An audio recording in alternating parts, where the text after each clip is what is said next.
बिस्मिल्लाहिर्रहमानिर्रहीम। अस्सलाम वालेकुम स्टूडेंट। एक्सरसाइज 27.1 का क्वेश्चन नंबर जो है 3 हम कर रहे हैं।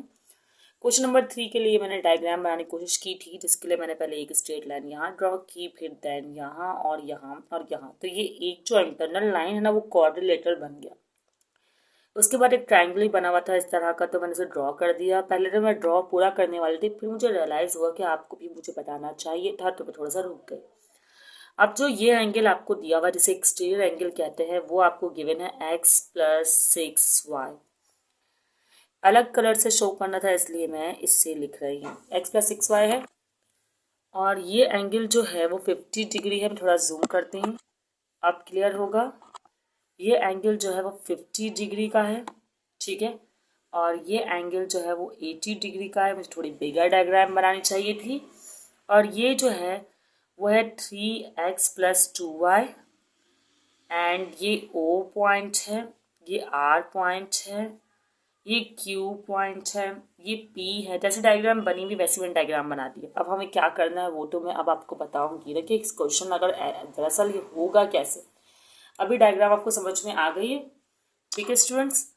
उसके बाद आपको क्या करना है, ठीक है स्टूडेंट्स। अब करते हैं क्वेश्चन। देखिए स्टूडेंट्स, अगर आप देखें तो ये क्वाड्रिलेटरल है। क्वाड्रिलेटरल के लिए दो कंडीशन फॉलो करती हैं। वो कंडीशन क्या फॉलो करती हैं कि दो अपोजिट एंगल जो होते हैं ना वो बराबर होते हैं। जैसे आर और पी बराबर हैं, सही है।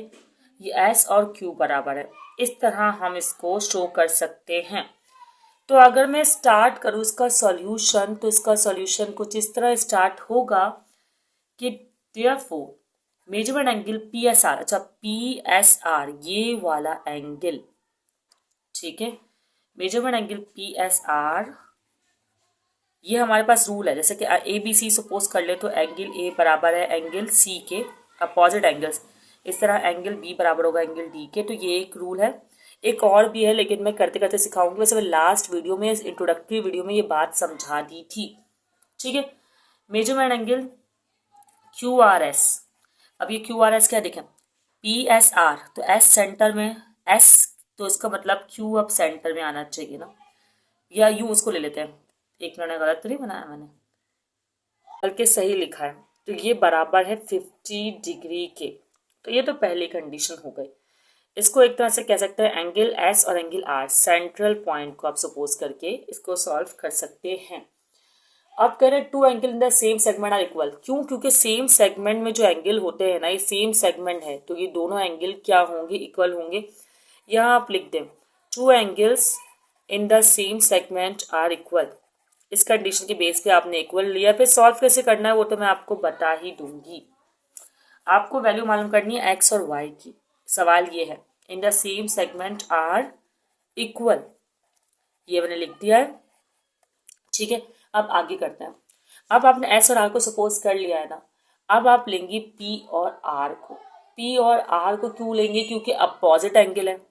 सेम सेगमेंट इक्वल वाली कहानी तो हो गई। अब अपोजिट एंगल को लेंगे पी और आर। पी और आर भी बराबर है तो आप बोलेंगे एंगल पी बराबर है एंगल आर के, तो बराबर हुआ 50 डिग्री के, ठीक है।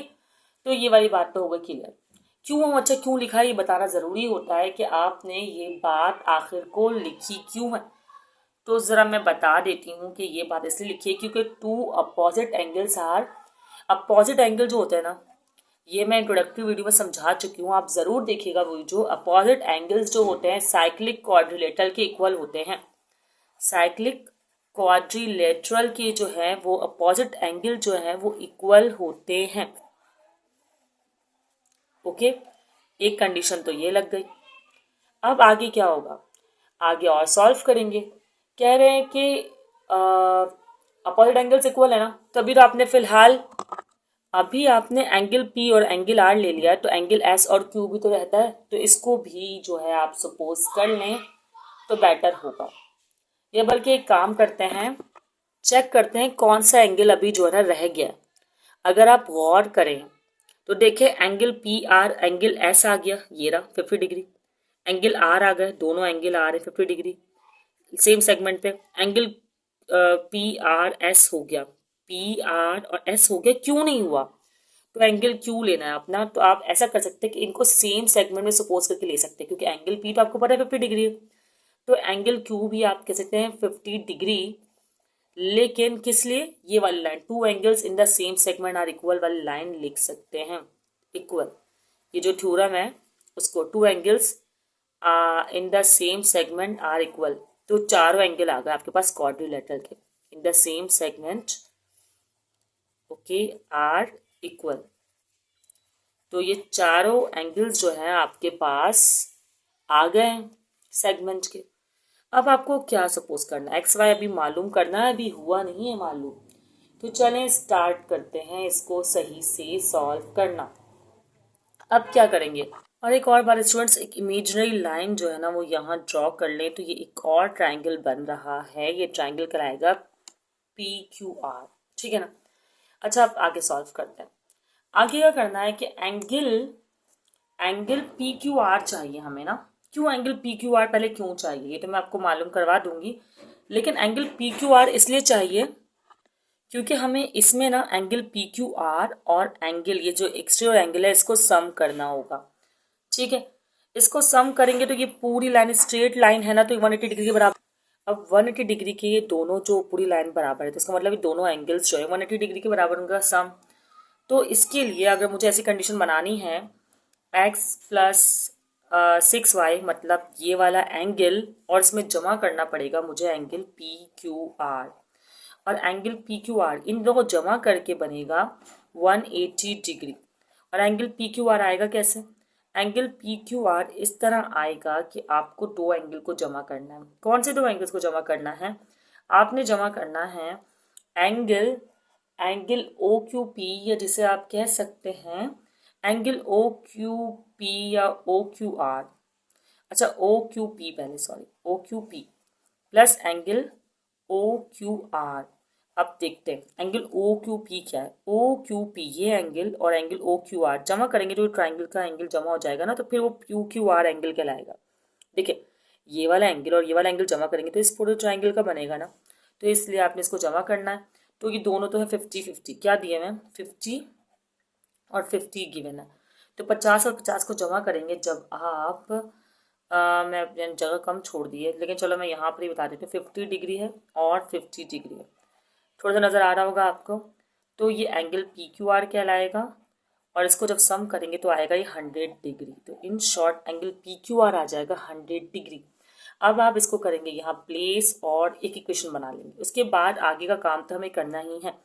x प्लस 6y यही रहा, एंगल पी क्यू आर आपने जमा किया जो कि था 100 डिग्री और बराबर है 180 डिग्री के। तो आप बस 100 डिग्री को यहाँ पे माइनस कर दें, तो x plus 6y as it is रहेगा, और 180 से 100 माइनस करेंगे अगर आप तो आएगा 80 डिग्री। प्लस का इजिकल टू के साथ जाके माइनस का हो जाएगा, एक स्टेप बढ़ा दीजिएगा, मैं नहीं कर रही हूँ फिलहाल, और इसको नाम दीजिएगा इक्वेशन 1। अभी हमारे पास कोई भी x या y की वैल्यू नहीं आई है।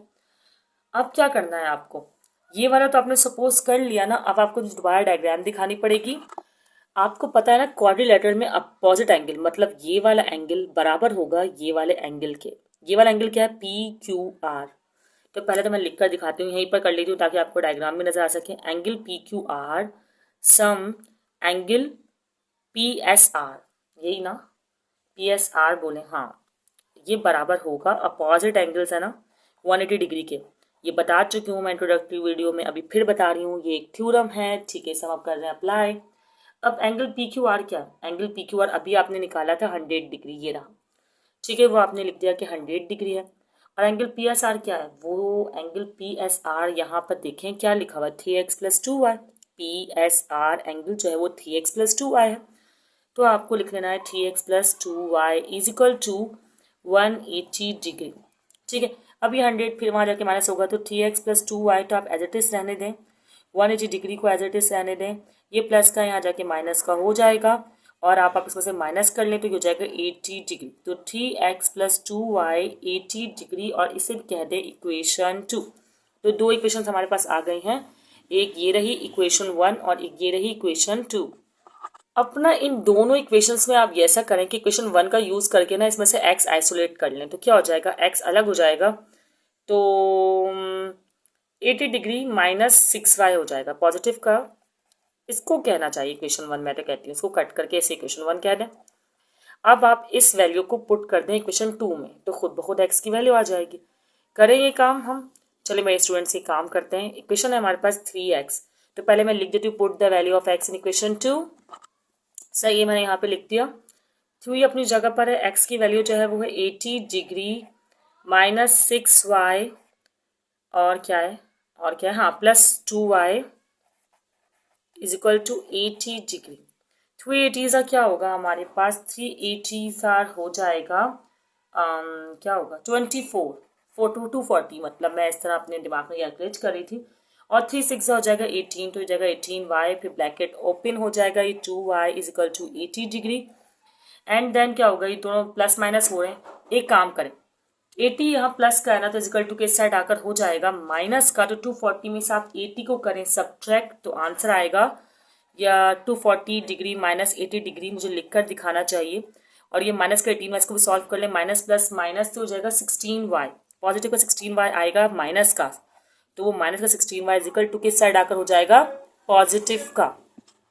तो 240 डिग्री में से 80 डिग्री गए तो ये हो जाएगा 160 डिग्री, और ये मल्टीप्लाई में या डिवाइड में आ जाएगा, 16 यहाँ पर डिवाइड हो रहा है और डिवाइड करने के बाद आंसर हमारे पास क्या आ रहा है ये मुझे चेक करना पड़ेगा। चलो चेक करते हैं। अरे मुझे चेक क्या करना, ये तो बहुत सिंपल है, 16 1s और 16 10s, तो हमारे पास जो y की वैल्यू आई है ना वो आई है 10। अगर आपको नज़र नहीं आ रहा तो अब ज़रूर नज़र आ रहा होगा। तो y तो हमारे पास आ गया। अब x निकालना तो बहुत ही ज़्यादा आसान है। कैसे निकालेंगे x, कि आपने करना ये है कि y की वैल्यू को इस इक्वेशन में पुट कर दें, ज़्यादा बेटर है। ठीक है, तो मैं यहाँ लिख लेती हूँ पहले।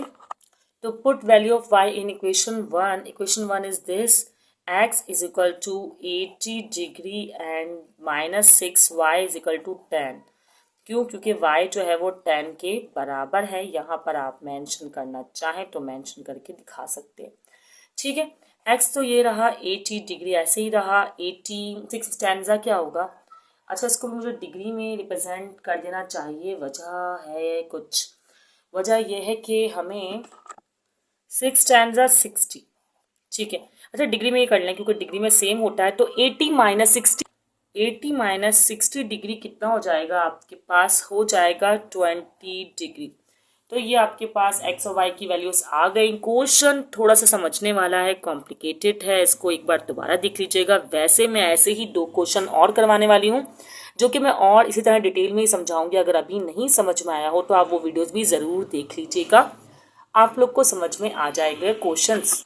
तो इस क्वेश्चन को मैं ज़रा एक बार दोबारा आपको शो कर दूँ। इस तरह स्टार्ट हुआ था एक क्वेश्चन, ये डायग्राम हमने बनाई थी और चारों एंगल्स मालूम किए थे। फिर एंगल के साथ हमने थ्योरम अप्लाई किए कि भाई 2 एंगल जो होते हैं ना जमा करो तो 180 डिग्री के बराबर होते हैं, कौन से अपोजिट एंगल को जमा करो, या फिर ये कंडीशन होती है कि अपोजिट एंगल एक दूसरे के बराबर ही होते हैं, और अगर एक ही सेगमेंट में 2 एंगल हैं तो वो बराबर होंगे। ठीक है, बल्कि सॉरी इस तरह करें कि अपोजिट एंगल जो है ना उनका सम करो तो 180 डिग्री के बराबर होते हैं, और 2 एंगल अगर एक सेगमेंट में है तो वो एक दूसरे के बराबर होंगे।